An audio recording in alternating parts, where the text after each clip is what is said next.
Hello ಸ್ನೇಹಿತರೆ, welcome to my channel. ಇವತ್ತು ಮೂಲಂಗಿ ಸೊಪ್ಪಿನಿಂದ ಪಲ್ಯನ ಯಾವ ರೀತಿ ಮಾಡೋದಂತ ನೋಡೋಣ ಬನ್ನಿ. ತುಂಬಾ ರುಚಿಕರವಾಗಿರುತ್ತೆ. ನೀವು ಕೂಡ ಮೂಲಂಗಿ ಸೊಪ್ಪನ್ನ ಎಸೆಯುವುದರ ಬದಲು ಈ ರೀತಿ ಒಂದು ರುಚಿಕರವಾದ ಒಂದು ಪಲ್ಯನ ಮಾಡಿ. ಇಲ್ಲಿ ನಾನು ಒಂದು 3 ಕುದಿಸಿರುವಂತ ಮೊಟ್ಟೆನ ತಗೊಂಡಿದ್ದೀನಿ. ಇದಕ್ಕೆ ಇಲ್ಲಿ ಒಂದು ಒಲೆ ಮೇಲೆ ಪಾತ್ರೆನ ಇಟ್ಕೊಂಡು ಒಂದು 3 ರಿಂದ 4 ಸ್ಪೂನ್ ಆಯಿಲ್ ಹಾಕೊಳ್ಳಿ. ಒಗ್ಗರಣೆಗೆ ಸ್ವಲ್ಪ ಜೀರಿಗೆನ ಸೇರಿಸ್ಕೊಳ್ಳಿ. ಜಜ್ಜಿರುವಂತ ಬೆಳ್ಳುಳ್ಳಿನ ನಾನು ಇಲ್ಲಿ ಸೇರಿಸ್ತಾ ಇದ್ದೀನಿ. ಸ್ವಲ್ಪ ಜಜ್ಜಿರುವಂತಹ ಹಸಿರು ಮೆಣಸಿನಕಾಯಿನ ನಾನು 2 ಹಸಿರು ಮೆಣಸಿನಕಾಯಿನ ತಗೊಂಡಿದ್ದು. ನಿಮಗೆ ಖಾರಕ್ಕೆ ಅನುಸಾರವಾಗಿ ನೀವು ತಗೊಂಡು ಇಷ್ಟೇ ಒಗ್ಗರಣೆಗೆ ಸಾಕು. ಇದನ್ನ ಸೊಪ್ಪನ್ನ ತಾಳಿಸೋದು ಅಂತ ಕರೀತಾರೆ. ಉತ್ತರ ಕರ್ನಾಟಕ ಶೈಲಿಯಲ್ಲಿ ನಾನು ಸೊಪ್ಪನ್ನ ರೆಡಿ ಮಾಡ್ತಾ ಇದ್ದೀನಿ.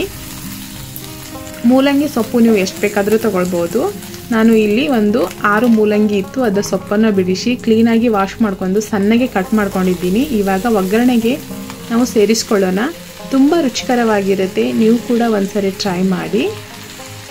ಇದಕ್ಕೆ ನೀರು ಸೇರಿಸಬಾರ್ದು, ಅದು ಆಟೋಮೆಟಿಕ್ ಆಗಿ ಸೊಪ್ಪಿನಲ್ಲಿ ನೀರಿನ ಅಂಶ ಇರುವುದರಿಂದ ಬೇಗನೆ ಕುಕ್ ಆಗುತ್ತೆ ಮತ್ತು ನೀರು ಕೂಡ ಬಿಟ್ಕೊಳ್ಳುತ್ತೆ. ನೋಡಿ, ತುಂಬ ರುಚಿಕರವಾಗಿರುತ್ತೆ. ಈ ಮೂಲಂಗಿ ಸೊಪ್ಪು ಆರೋಗ್ಯಕ್ಕೂ ಕೂಡ ತುಂಬ ಒಳ್ಳೆಯದು. ಇವಾಗ ನೋಡಿ, ಆಟೋಮೆಟಿಕ್ ಆಗಿ ಅದು ಚೆನ್ನಾಗಿ ಹೇಗೆ ಕುಕ್ ಆಗ್ತಾ ಇದೆ.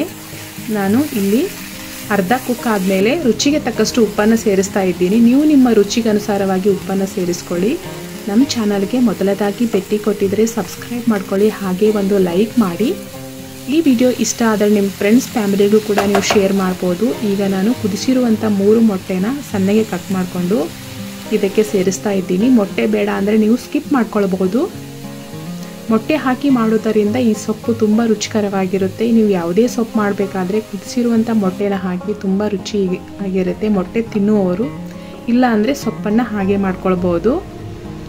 ಇವಾಗ ಉರಿನ ಮೀಡಿಯಂ ಫ್ಲೇಮ್ನಲ್ಲಿಟ್ಟು ಒಂದು 2 ನಿಮಿಷ ಕುಕ್ ಮಾಡ್ಕೊಳ್ಳಿ. ಇದನ್ನು ಚಪಾತಿಗೆ ಮತ್ತು ರೊಟ್ಟಿಗೆ ಒಳ್ಳೆ ಕಾಂಬಿನೇಷನ್ ಇದು.